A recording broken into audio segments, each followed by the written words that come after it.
यहाँ पर जीएस की तैयारी कैसे करें। अब देखो जीएस जो है ना कोई बहुत बड़ा चीज़ नहीं है, लेकिन एक तरीके से यूँ समझ लो कि एक पजल है जिसकी गुत्थी कोई सुलझा नहीं पाया है। और जीएस में माहौल क्या बन जाता है, जीएस में माहौल ये बन जाता है कि पिछली बार एक पेपर में ये पूछ लिया गया था कि कैटरीना कैफ की हाइट कितनी है, तो आपको लगा क्वेश्चन से रिलेवेंट आते हैं, आप या तो उस एक सवाल के पीछे भाग लीजिए, या इस बार के सीजीएल में अगर आप देखेंगे तो सारे के सारे रेलिवेंट क्वेश्चन पूछे गए, आप उसके पीछे भाग लीजिए। असल दिक्कत आपको ये है कि आप ये मानने को तैयार ही नहीं है कि आपका मेमोरी पावर जो है वो कम है, आपको चीज़ें याद नहीं होती है, आप पानीपत और खानवा के युद्ध में कन्फ्यूज हो जाते हैं, आपको सविना अवज्ञा आंदोलन और यहाँ पर जो है बाकी आंदोलन सेम ही लगता है, हंटर कमीशन हंटर कमेटी में आपको दूर दूर तक कोई पता नहीं है, आपको विटामिन सी विटामिन डी भी वहीं लगता है, क्यों, आपको मजा नहीं आता है। जीएस इसीलिए टफ है क्योंकि आपने उसको टफ बना रखा, पढ़ना ही नहीं चाहते, आपको मतलब इंटरेस्ट ही नहीं है किसी कंट्री का कैपिटल जानने में, आपको 1% का इंटरेस्ट नहीं है किसी के करेंसी के बारे में जानने में। अगर मैं अभी पूछ दूं यहाँ पर, ठीक है, कि एक तरीके से यहाँ पर ऑल ओवर पूरे विश्व में कितने देश हैं, तो वो आप कंफ्यूज हो जाएंगे कि हाँ भाई साहब कितने देश हैं। एशिया में कितनी कंट्री है वो आपको थोड़ी सी दिक्कत करेगी। अगर यहीं पर पूछ दे कि चाइना की कितनी करेंसी है, वो आपको दिक्कत करेगी। एक है कि दो है यहाँ पर, ठीक है, चाइना के कैपिटल कितने हैं, क्या एक है कैपिटल, दो कैपिटल है, और जो भी है तो कैसा है क्या है, वो आपको दिक्कत करेगा। आपको अपने 29 स्टेट के कैपिटल नहीं पता, तो इसीलिए ना, क्योंकि आप नहीं पढ़ना चाहते हैं, आप इंटरेस्ट दिखाएंगे तब तो होगा। बहुत ज़्यादा मोटिवेट होकर ज़्यादा से ज़्यादा यही करोगे, लूसेंट खोलोगे, ऋग्वेद पर जाओगे, सामवेद पर जाओगे, यजुर्वेद पर जाओगे, अर्थवेद तक जाते जाते जाके सो जाओगे और बोलोगे बस बहुत हुआ, आज के लिए इतना, मेरा दिमाग इससे ज़्यादा झेल नहीं सकता है। समझ रहे हैं यहाँ पे, तो इतनी ही कहानी तक आपके दिमाग में चलती रहेगी, याद ही नहीं होगा, दिक्कत ही आएगी। यार स्ट्रेटेजिकली काम करो यहाँ पे, फिर लास्ट में दिमाग पता है क्या कहते हैं, नहीं ऐसे नहीं करना, ठीक है, क्यों नहीं करना, क्योंकि ऐसे तो मेरा जीवन निकल जाएगा, बुढ़ापा आ जाएगा। फिर लास्ट में आप चूज पता है क्या करते हो, अपने लिए सॉफ्ट ऑप्शन, हमेशा सॉफ्ट ऑप्शन चूज करते हैं। क्या वो भागते हैं लास्ट से लास्ट वन लाइनर पे, कि कुछ वन लाइनर टाइप मिल जाए मुझे ज़्यादा पढ़ना ना पड़े, और ज़्यादा पढ़ना नहीं पड़ेगा तो क्या हो जाएगा कहानी यहाँ पे कि भैया देखो कुछ तो हो जाएगा, फंस जाएगा। समझ रहे बात को, यहाँ पर फंस जाएगा, ये भी लाइन बड़ा अच्छा इस्तेमाल करते हैं लोग, सर उनके यहाँ से पढ़े थे और वहाँ से फंस गया पूरा का पूरा सवाल, यानी वहीं टीचर बढ़िया पढ़ाते हैं। बहुत अच्छे इंसान हो तुम, जीवन में तुमसे अच्छा इंसान कभी हो नहीं सकता, मैंने देखा नहीं है कभी। कभी भी किसी टॉपर से पूछना जिसके जीएस में ढंग के स्कोर होंगे 30-35 कि क्या उसका सिलेक्शन मात्र वन लाइनर पे हुआ है, ये बताओ पहले। कभी नहीं होता, वन लाइनर पढ़ा जाता है लेकिन सिलेबस कंप्लीट होने के बाद। जिस तरीके से मैथ्स का एक सिलेबस है, जिस तरीके से रीजनिंग का एक सिलेबस है, जिस तरीके से जीएस का एक सिलेबस है, उसी तरीके से इसका एक सिलेबस है।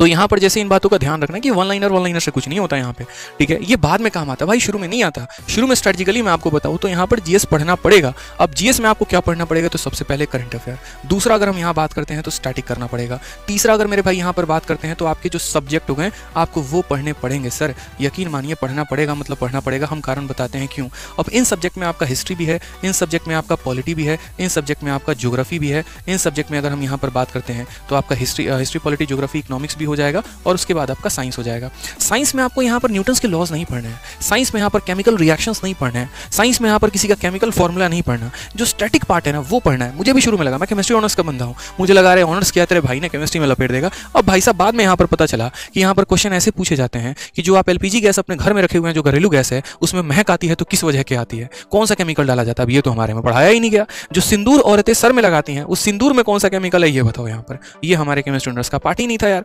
हमें तो पता नहीं कौन कौन सा रिएक्शन पढ़ाया गया, जो यहाँ कर आके पता चला कि इसकी तो कोई जरूरत ही नहीं है। यहाँ पे बेकिंग सोडा लाइम सोडा से ज्यादा सवाल यहाँ बनता ही नहीं है। ठीक है, बायोलॉजी में हमने क्या क्या पढ़ लिया, यहाँ पर पूरा का पूरा ग्रंथ पढ़ लिया, मानव शरीर पढ़ लिया, सब कुछ पढ़ लिया, और यहाँ पर ज्यादा से ज्यादा विटामिन और ये सब कैल्शियम डेफिशिएंसी के ऊपर क्वेश्चन रह रहे होते हैं। ठीक है, तो ये बड़ा सिंपल सा होता है कि साइंस में बहुत ज्यादा मेहनत नहीं करनी होती, लिमिटेड इसके अंदर भी जो स्टैटिक पार्ट होते हैं जो नहीं बदलते वो आपको पढ़ना होता है। ठीक है, उसके बाद यहाँ पर ये जो सोर्सेज हो गए भाई, हिस्ट्री इतना प्यारा है, यकीन मानो मात्र 3 पार्ट में बदला है। एक आपका हो गया एंशिएंट, दूसरा आपका हो गया मॉडर्न, और तीसरा आपका हो गया मेडिएवल। आप पूरी हिस्ट्री क्यों उठाते हो, मत उठाओ ना, आप कोई एक पार्ट यहाँ पर उठा लो। जैसे मानो आप एंशिएंट आपकी इच्छा नहीं हो रही, आप यार मॉडर्न हिस्ट्री से शुरू कर लो, क्या दिक्कत है, मेडिएवल से शुरू कर लो, गांधीयन एरा से शुरू कर लो, दिल्ली सल्तनत से शुरू कर लो, शुरू तो करो यार, कहीं से तो शुरू करो मेरे भाई, कहीं से। ठीक है, मैंने यहाँ से कई बार उठाने की कोशिश की, सिंधु घाटी सभ्यता, इंडस वैली सिविलाइजेशन नहीं समझ में आता था, काली बगान और ये क्या क्या लोथल वोथल नहीं समझ में आ रहा था। फिर हमने शुरू किया मॉडर्न से, गांधी नगर से शुरू किया, इन चीज़ों को हम रिलेट कर पा रहे थे।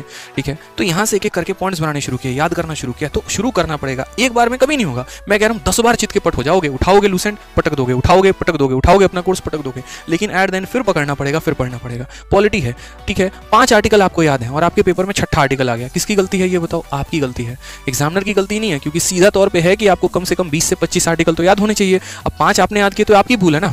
आपने 15 अमेंडमेंट याद करके चले गए और मान लीजिए 16वां अमेंडमेंट पूछ लिया गया जो आपको पता ही नहीं था। यहाँ पर मिनी कॉन्स्टिट्यूशन वाला पूछ लिया गया कि कौन से अमेंडमेंट को मिनी कॉन्स्टिट्यूशन कहते हैं और वो आपको पता ही नहीं है सर। आपने 5 ईयर प्लान पढ़कर गए और 5 ईयर प्लान पढ़ के जाने के बाद वहाँ पे ऐसा हुआ कि सर आप उसमें जान ही नहीं पा रहे हैं कि यहाँ पर फलाने प्लान जो हुआ था उसमें क्या आया हुआ था। मान लीजिए कि आपने पहला, दूसरा, तीसरा प्लान पढ़ा जो हर किसी को पता है, चौथे प्लान के बारे में आपको पता ही नहीं और क्वेश्चन वहीं से आ गया। ठीक है, हरित क्रांति की शुरुआत किसने की, व्हाइट रिवॉल्यूशन किसने शुरू किया, यहाँ पर किस चीज़ को व्हाइट रिवॉल्यूशन कहा जाता है, गोल्डन रिवॉल्यूशन किसके लिए आया था, ग्रीन रिवॉल्यूशन किसके लिए आया था, येलो रिवॉल्यूशन किसके लिए आया था, पता ही नहीं है सर। कहाँ से क्वेश्चन आएगा। तो ये सारी की सारी चीज़ें जो ना बहुत दिक्कत करने वाली हैं आपको। ज्योग्राफी हो गया, पूरा मानसून अच्छे से पढ़ना है आपको, पर्वत पठार और जो स्टैटिक पार्ट हो गया, ये सारी चीज़ें अच्छे तरीके से कवर करनी है। तो ये डिटेल में आपको पढ़ना पड़ेगा, वन लाइनर से काम नहीं चलने वाला है। ठीक है, अब यहाँ पर आप चाहे तो किसी का कोर्स लेके पढ़ो, चाहे आप यूट्यूब से पढ़ो, चाहे आप किताब से पढ़ो, लेकिन भाई पढ़ना पड़ेगा, मतलब पढ़ना पड़ेगा। You can't skip. मैं लिटरली बता रहा हूँ, आप स्किप नहीं कर सकते। अब पढ़ लिया तो इसको रिटेन कैसे करें, तो रिटेन मेरे भाई आप यहाँ पर कर सकते हैं क्विज देकर। आप जितना ज़्यादा क्विज देंगे आपके लिए उतना ज़्यादा फायदेमंद होगा। जितना क्विज दोगे ना उतना बेहतरीन है आपके लिए। समझ रहे हैं यहाँ पे, जितना क्विज देंगे उतना बेहतरीन। क्विज से जीके याद होता है, क्विज से जितने सेक्शनल। आप एक काम करो, बिहार में आ जाओ। ठीक है, बिहार में मैं जहां पर रहता था ना, वहां पर मैं देखता था कुछ नहीं, रेलवे की जो तैयारी कर रहे बच्चे होते हैं ना, पता है क्या करते हैं, 50 लोगों की एक कमेटी बना ली। ठीक है, आज एक बंदे का काम है कि वो 50 क्वेश्चन को फोटोकॉपी करवा के लाके सबको देगा। ठीक है, वहीं टेस्ट लेगा और वो सबके सॉल्यूशंस करवाएगा, वो सबको समझाएगा। कल कमेटी में दूसरे बंदे की बारी थी। स्पेशली मैंने मेरे घर में एक व्यक्ति जो है वहां पर मेरे घर के बगल में रहते थे, किराए पे रहते थे, और उसके बाद वो जाते थे लोको पायलट की तैयारी करने। तो उनके घर में मैंने इतना देखा था कंपाइलेशन, ये सारे सेट थे। मैंने कहा ये सारे आपने लगाए? हाँ, हमारे एक पार्क में कमेटी चलता है, शाम को 50 लड़के आते हैं, हम सारे सर्कल बना के बैठे होते हैं, 1 सर्कल 2 सर्कल 3 सर्कल ऐसे करके, और उसके बाद हम सारे के सारे ये जीके के क्वेश्चन डिस्कस करते हैं। तो एक वो भी तरीका हो सकता है। तो भाई तरीके ढूंढो, बट क्वेश्चंस लगाने से वो चीज़ें बेहतर होती चली जाएंगी। तो मेरा मानना जीएस में बस इतना ही है कि आप पढ़ो। ठीक है, यहाँ स्टैटिक का पार्ट है। अब स्टैटिक भी बहुत बेहतरीन तरीके से, बहुत चैनल्स है सर, बहुत चैनल्स है जिन्होंने ट्रिक के माध्यम से करा रखा है। बहुत चैनल्स है, नोबेल प्राइज को कैसे याद करें, हमारे शिवान सर इतना मेहनत करते हैं, आप देखिए एक बार। नीतू डागा मैडम इतना बढ़िया मेहनत करती हैं, दीपक सर इतना मेहनत करते हैं। आपको जिनका कंटेंट बढ़िया लगता है आप पढ़िए ना। यहाँ पे इतने ऑलरेडी पीडीएफ है, वन लाइनर्स है, यूट्यूब पर, टेलीग्राम पर, हर जगह से सर्कुलेट हो रहा होता है। कितने सारे लोग हैं इंडस्ट्री में जो अच्छा काम करते हैं, फ्री में स्टैटिक की 600 700 पन्ने की यहाँ पर पीडीएफ बनाकर, किताब बनाकर आप लोगों तक पहुँचाते हैं। मटेरियल तो है आपके हाथ में, अब आप ही नहीं पढ़ेंगे तो दुनिया में आपको कौन आगे बढ़ाने वाला है, बढ़ा ही नहीं सकता कोई यहाँ पे।